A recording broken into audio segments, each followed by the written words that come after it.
কি সাইফুল, কি অবস্থা, কেমন আছো? আলহামদুলিল্লাহ ভাই, ভালো আছি। আপনি কেমন আছেন? তা আপনার কি অবস্থা?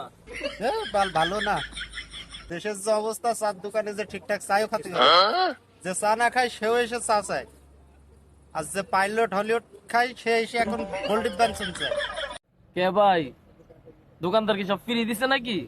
নাকি দোকানদার নতুন বিয়া করছে হে উপলক্ষে খাওয়াই যাচ্ছে? আরে বাড়াই নির্বাচন, তুই তো জানিস দেশের যে কি অবস্থা নির্বাচনের জন্য।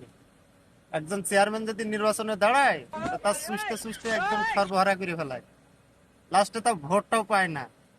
যে খেয়ে শুষে শুষে দেয় আছে, এতদিন সে আশায় থাকে যে ভোটটা আমি পাবো, সে ভোটটাও সে পায় না। যে থাকে ঘরের কোনায় বন্দি।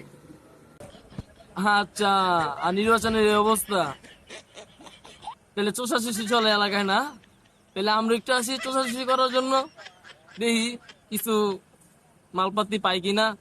সবাই যখন খায় তা আমরা ঘরে থাকি লাভ কি? সবাই খাইতে পারে, আমরাও খাই। মানুষ তো আর এখন বেকার ভাই, টাকা পয়সা নাইকা। ওই চেয়ারম্যান দাঁড়াইছে না, হেরে চুষতে সব খাইয়া শেষ করে লেবো। পরে দেখবো চেয়ারম্যানে ভর্তি উপতে হয়ে গেছে, আর ভোট দিব না। আচ্ছা আইস, দুজন মিলে দেখা যাবে না? আচ্ছা ভাই, তাইলে কি করার আর, থাকেন, পরে কথা হবে না, সমস্যা নাই। আল্লাহ হাফেজ ভাই।